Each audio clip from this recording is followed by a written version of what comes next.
Hello more class, and welcome to our Keeping in Touch video number 11. I hope it finds you well at home. I've had so many emails from people, but before I get into all the news that you've been sharing with me, I'd like to share you some of my news. Remember I was telling you that I was having a go at making some cheese? Well, I've had another go this week. Had a look through the book that comes with my cheese making kit, and it said that you can make a stringy cheese, and I know I've seen lots of you with cheese strings in your lunch boxes. So look at me having a go at making some stringy cheese. It got really long, and I had to keep stretching it and twisting it and blending it back together again, and eventually it made me some really stringy cheese. I had a taste of it. It was alright actually. I've eaten it all now. It was really quite stringy and chewy. So there's me making some stringy cheese. Now, who's been emailing me in the last week? Oh, of course, I've heard from Harry B. I always hear every week from Harry B. Harry, it's always wonderful to get your emails. You've been having a go at doing some writing for the last couple of weeks. You had a go at the Catch It writing. You know, the meerkats, looking at their video. That was great. You've also had a go at making your own picture of an animal that you've created, and this is your picture of a monkey snake who lives in the jungle. You also had a go at doing some of your own creative writing. You were inspired to write your own newspaper report based on the massive queues that we've been seeing outside of McDonald's since their drive-thrus are reopened. So have a look at Harry's wonderful burger bar that he's made for his Lego City. Look at the size of the queue that's outside. And here is his newspaper report that he wrote, all based around it. Fantastic work. Well done, Harry. Very creative. Macy, I always get a weekly email from you as well. And you've been telling me that you've just finished your latest David Walliams book, Rat Burger, and that you can't wait to start reading Gangster Granny. I know you're an enormous David Walliams fan. So well done and keep up with your reading. You've also done loads of maths this week, particularly practicing your 8 times table. Good work. But oh my goodness, this made me laugh so much when I opened this email. I know that I set this for you to do some French conversation work. So here's some French conversation between two people. The boy is saying, "Comment t'appelles-tu?" And the girl is saying, "Je m'appelle Sophia." Well, that's all fine, but then I found this. It's two French tortoises having a chat. The first one says, "Comment ça va?" And the second one says, "Bien merci, et toi?" Brilliant. But the one that really made me laugh is this one with the rhinos. And I love the way that Macy's given the rhino a name. First rhino says, "Bienvenue. Je m'appelle Rocky." And the second one says, "Salut." Brilliant work. You really cheered me up when I had a look at that this morning, Macy. Well done. Blake, nice to hear from you again this week. I've had some really nice pictures of you up to all sorts of activities. You were telling me how a little while ago it was your mum's birthday and you had a trip to the beach. Looks like you had a wonderful sunny day. You've also been helping out your dad. Here's Blake with his dad's help cutting the lawn. And your dad's also trained you in how to make his favourite cup of coffee and deliver it to him in the office. So well done, Dad. You're training him really well.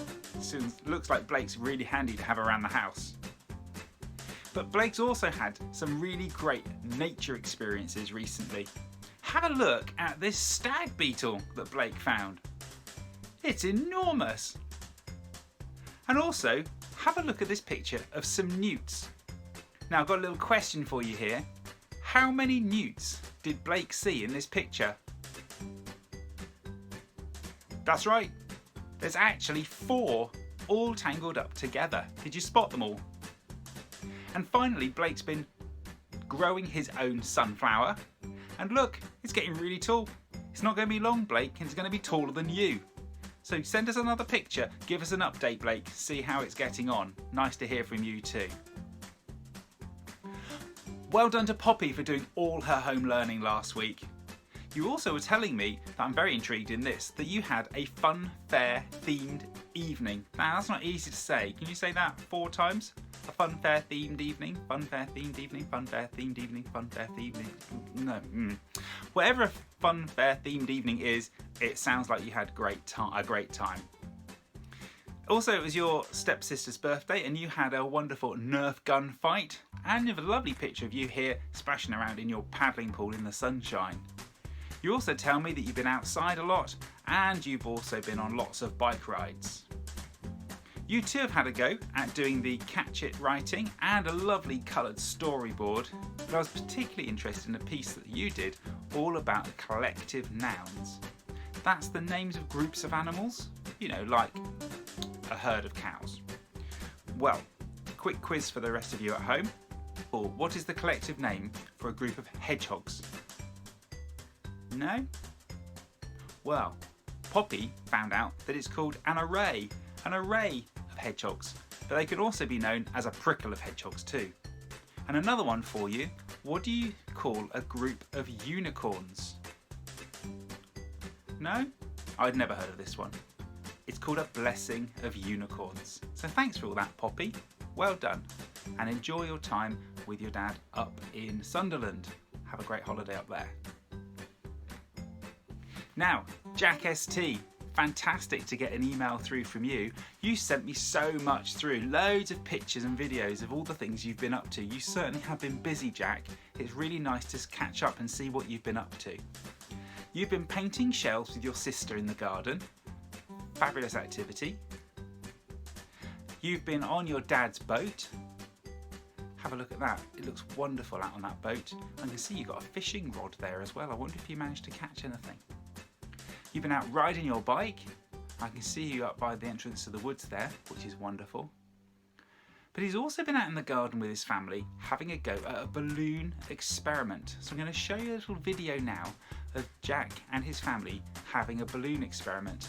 In the bottle is some vinegar. In the balloon at the top is some baking powder. And have a look at what happens when they mix the two together.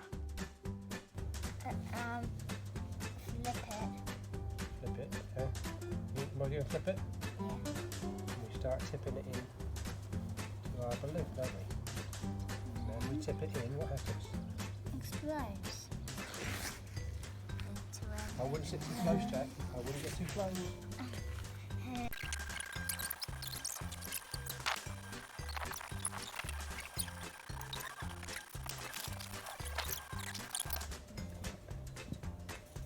That's it. Yeah. You tie a knot.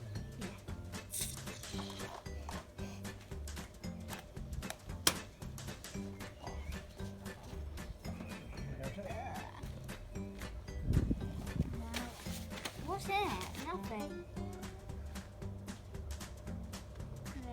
There's probably a little bit of vinegar in there. Bye. So my question to you, More Class, is what gas was being released in that chemical reaction that filled up the balloon? You might need to do a little bit of internet research. In your next email, anybody who can, find out what is the name of that gas and send it through to me. And if you give me the right answer, I'll give you a shout out in the next video. So fantastic to see that you're so busy, Jack. Well done.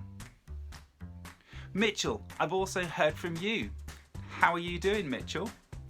I've heard that you've been working through your packs of work that you've been collecting from school each week. So well done for working so hard.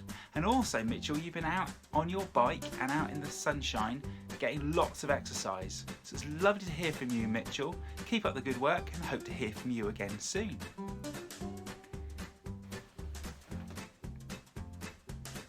I had a lovely email this week from Oliver.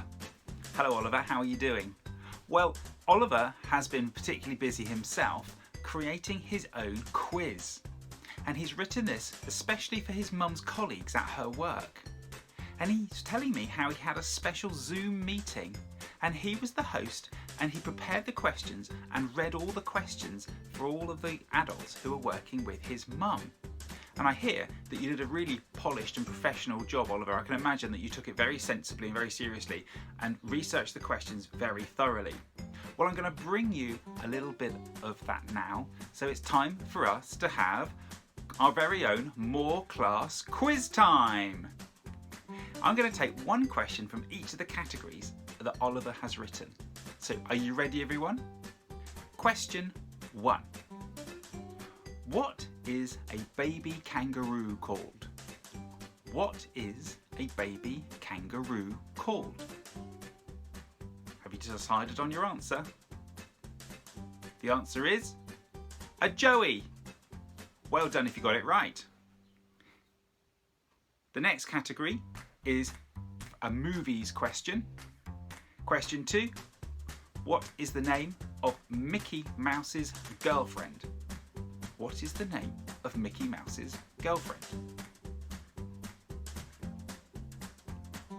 Have you decided? Do you know? Here's the answer. Minnie Mouse. Did you get it right? Well done. Now we move into a space question. Question number 3. Is the sun a star or a planet? Is the sun a star or a planet? It's a multiple choice. Which are you going to choose? The answer is it's a star. Well done if you got that one right. The next round is a nursery rhymes and songs question. So question number 4. What did Humpty Dumpty fall off in the nursery rhyme? What did Humpty Dumpty fall off in the nursery rhyme? Ready for the answer? Humpty Dumpty sat on a wall. That's right, he sat on a wall. Good work. Now the next 2 questions are picture questions. So Oliver's had a go at using a computer program to draw a simple sketch of a character from a TV show or a film. So all you have to do is identify the character. Here comes the first one. Who is this? There's a clue in his hand and a clue on his forehead. Did you guess it? That's right, it's Harry Potter. And the final one in today's mini quiz, because I've only taken a very small selection of Oliver's questions. Have a look at this picture. Name the character. Now this is particularly tricky because there's no colour. I'll give you a clue. If he was coloured in, he would be yellow with red cheeks. Yes, that's right. It's Pikachu. So thank you very much, Oliver, for sending through those questions and for your quiz time. If anybody else wants to write some quiz questions, we can include them in the following videos. But before we finish today, we have to go to Pets Corner. Of course, we always finish with Pets Corner, don't we? And I had a lovely email this week from Harry H. Harry, it's so lovely to hear you getting on so well. And you sent me through lots and lots of pictures of you and your dog. So I've picked out 2 here. Here they are. This is Roxy. And you've known Roxy since you were a baby. You were very little in one of these pictures. Roxy looks like an absolutely fantastic dog. Really friendly. So thank you very much, Harry, for sending through your pictures of Roxy. Well, that's all we've got time for this week. Thank you so much for sending through all of your wonderful videos and pictures of your work. It's lovely to hear from each of you. Do keep sending things through to me, and I'll see you in the next video.